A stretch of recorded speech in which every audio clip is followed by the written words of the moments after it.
Proposals to change the investments people can choose in the Thrift Savings Plan discriminate against participants, and those changes could kill the iFund for investors. That's according to Kim Weaver, Director of External Affairs, the Federal Retirement Thrift Investment Board. Kim, thanks very much for joining me today. I've known you for a long time. We've known each other, worked together for many years. I don't think I've ever heard you speak out this directly and this dramatically about a proposal to impact the Thrift Savings Plan. Senator Tuberville of Alabama has made a proposal. What is it, and why do you think it's a bad idea? So Senator Tuberville's filed an amendment to a pending Senate bill that deals with U.S. competitiveness against China.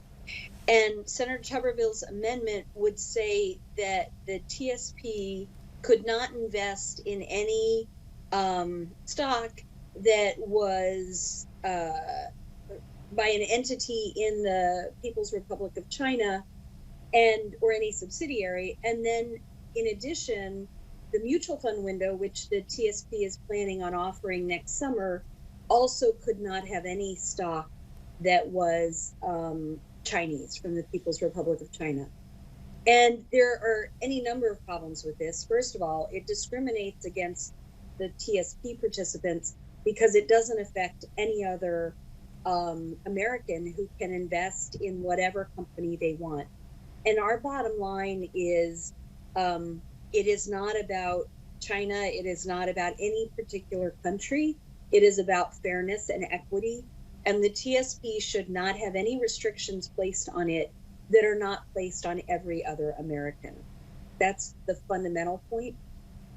But when it comes to our current iFund is invested in developed countries. It includes Hong Kong, which is clearly part of the People's Republic of China.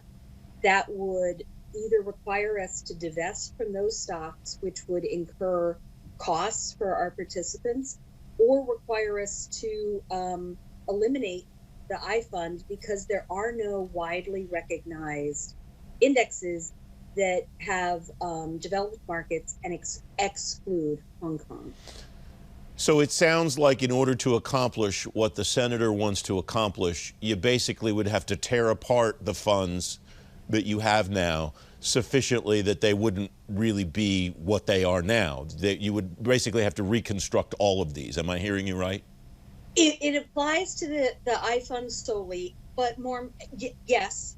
So it applies to the iFund. The CS and F fund are solely domestic, and we double checked, as you might imagine, that would not be affected. So the iFund would be different and almost necessarily not as good as.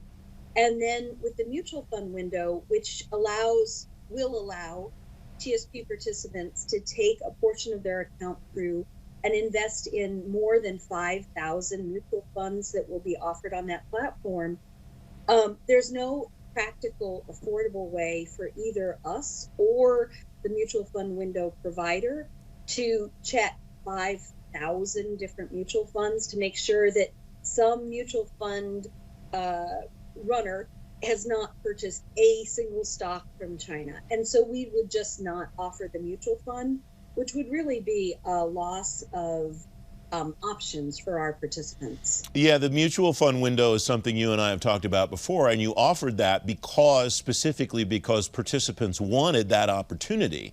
They wanted to have access to things that they don't have access to in the funds that the TSP offers now. And so it strikes me that that kind of defeats the purpose of all of the work that you've put into building up to the mutual fund window if you wind up turning around and never opening it in the first place, right? Exactly right. We know that our participants want to have the opportunity to invest in a wide variety of things. And the mutual fund window would allow them to do that. And it would be quite a shame to not be able to provide that opportunity to our participants. A rather busy monthly board meeting last week. What else was noteworthy that the board learned about this time? We reported out on our first ever retirement readiness financial wellness survey that we did of our own participants. And it was asking them what was their perception of their own retirement readiness, their own financial comfort, you will. And what we learned was a good number of our participants have emergency savings accounts, which is awesome because that means that they're less likely to have to take things like hardship withdrawals that permanently delete or deplete their TSP accounts.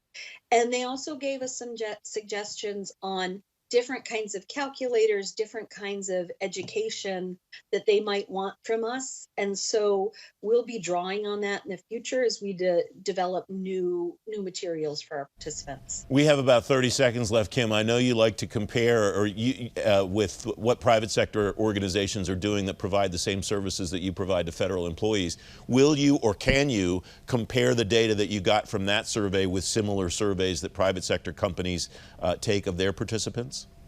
We, on many accounts, we found that we were either better than what private sector, and in any given question, it's never quite an apples to apples comparison, but we were pleased with the outcomes that our participants felt that they were positioned as well or better than those participants in private sector plans.